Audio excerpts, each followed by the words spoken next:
The Third Side of the Coin, brought to you by Excalibur Coaching and Consulting. Welcome back to part 2. How do we break the cycle where individual contributors are following the leaders who had that type of style and now they're mimicking it instead of getting that individual perspective on how to lead people better or how to lead yourself better? Yeah, I think in leadership, learning or development, reflection was an important part of being a good leader. Command and control, I used to be a very nasty command and control manager or boss. And then I slowly shifted towards more of an inclusive culture. But that took a while because, you know, in the work I was doing, it was command and control because you needed things to be delivered at a certain time. Now, it works for a short time when things are critical. But when you're out of a critical moment, you know, command and control, as you said, have options and people can go elsewhere. So the skill is when to use the stick, you know, and then when do you inspire, you know, or when do you motivation through the stick, which is command and control, or when do you inspire, which means I'm with you, we're together and let's move together. Two very different styles, but both are complementary to each other. It's similar to like parent-child relationships. You know, a parent will discipline a child, you know, in order for the child to learn. You know, and equally in the corporate context, there is accountability and responsibility. So there is a command and control to part of it to get people to deliver the basics, but to ask them to flourish and to make the job fun, then the space of inspiring people, of bringing people along in that respect becomes something so important. Because if you take a very hard-edged look at it, it costs me a lot more to train some new person up than to have someone that's loyal and reskill them.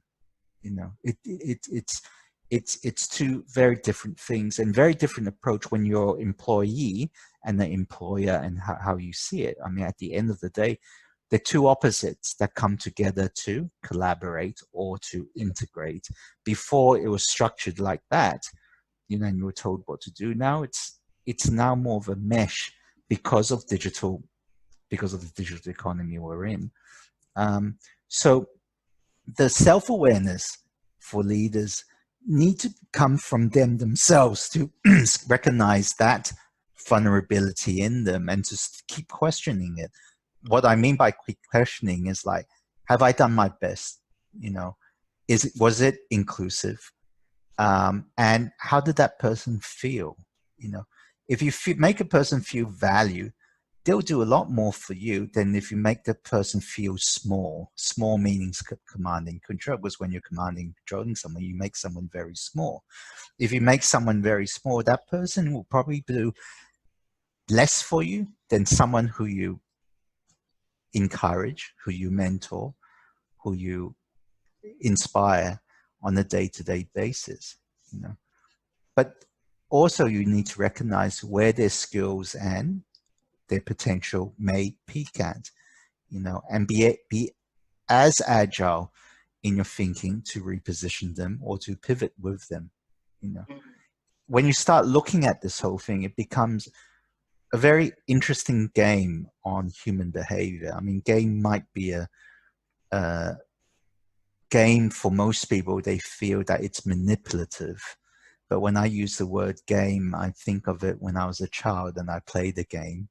It was fun, you know. So approaching it with fun, lightheartedness, it brings a complete new perception or new outlook on how you approach work. Because if you think about it, we're spending more time at work than at home.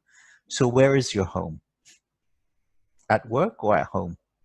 It's at work. You're spending most of your time there. If you're unable to create a familiar environment within the workspace, then it's going to be a miserable place to work. And we've seen that in the past few years. You know, people are creating different workspace. You're allowed to work from home. But it's still a very superficial way we're still addressing it. And it takes guts to address it directly. Yeah. And I actually wrote quite a bit, at least a couple of chapters in my book, Guide to a Successful Career Transition, about the fact that I personally do not believe in that whole idea. I think it's artificial work-life balance. To me, if you are working and you're alive, that's life.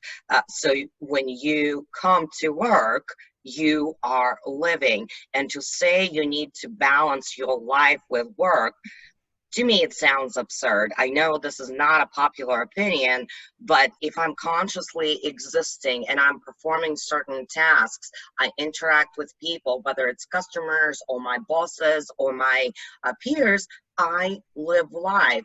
I bring my personality. I have good days, I have bad days.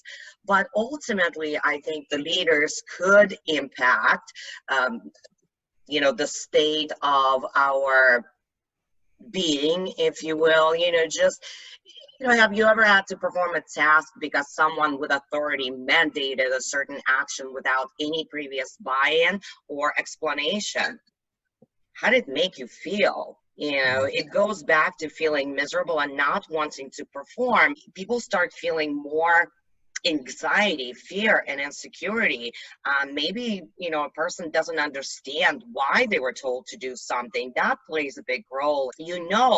That one thing is for certain, that you have that fear. If somebody tells you to do something and you're feeling the stress, and all of a sudden you are asking yourself, is my job in jeopardy, or is my life in jeopardy? Because it all goes back to livelihood.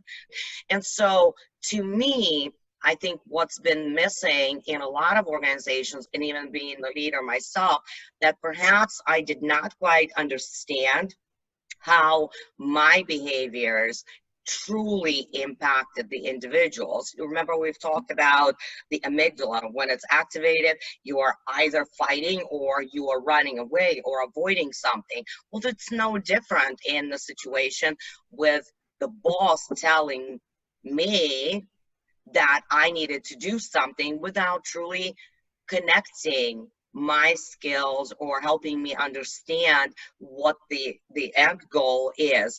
And when that same amygdala or limbic system, it also attaches emotional content to our memories, and memories that have strong emotional meaning tend to stick, and fearful memories are able to be formed only after a few repetitions. So if you work in the environment associated with ambiguity or fear, you are forming memories and habits that could be triggered automatically and create more chronic issues of stress and irrational responses. So I just suspect that if most leaders and managers knew that they play a part of forming these harmful, fearful memories in their employees, they would have used the more effective approaches to mobilize their teams into action and become more engaged.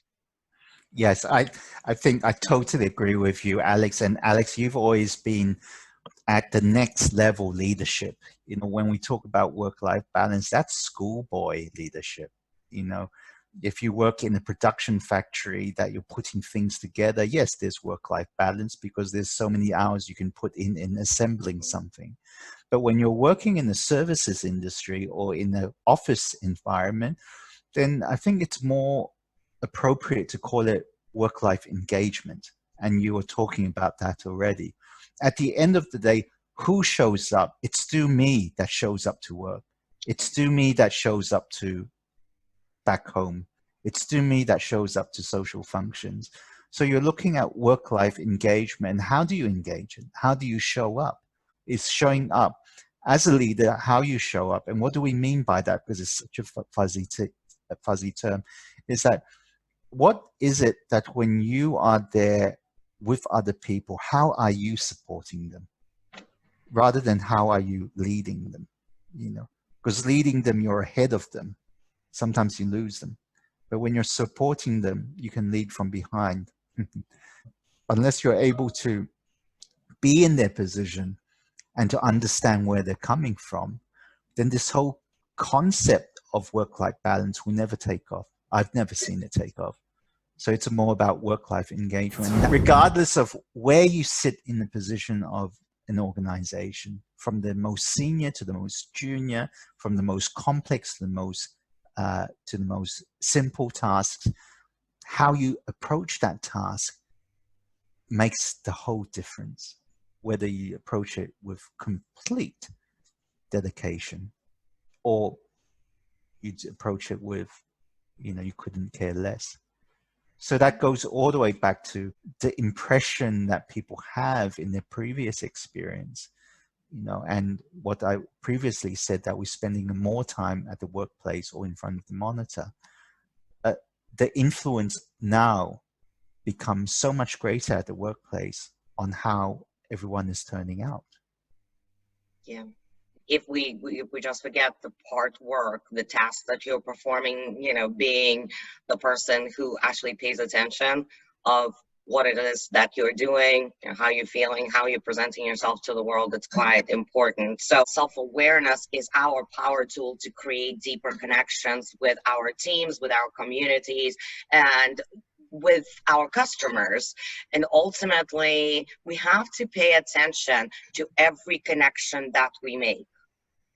To me, that's important. When you start saying self-awareness, what's the first step? And the first step, quite simply, when you're having your favorite food, whatever it is, right? When you're having your favorite food, a lot of emotions, a lot of memories get evoked, but there is a sense of pleasure and contentment at that present moment when you're enjoying that piece of food. That is self-awareness, because you're totally in the moment. You're aware that there is emotions evoking, there are memories evoking, and that this situation is sparking off all that.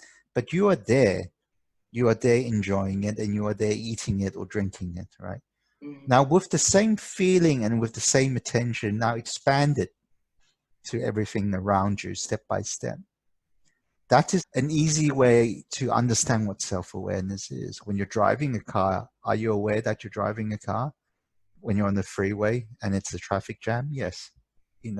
So whether it's a positive, like you're enjoying your food, or whether it's a negative, you're on the freeway and there's a traffic jam, it still evokes that conscience of who is it or who am I that is there right now. But that awareness is self-awareness. It's very simple. It's nothing big, like you have to go to the mountains and think I'm self-aware. Everyone is self-aware. It's the degree of self-awareness that you have to be. The moment you wake up, you're self-aware, right? Because you realize you slept. Or even if you didn't sleep, you realize you haven't slept. That is self-awareness. So we need to simplify the whole thing about self-awareness, is that we are all self-aware, and otherwise we can't even breathe.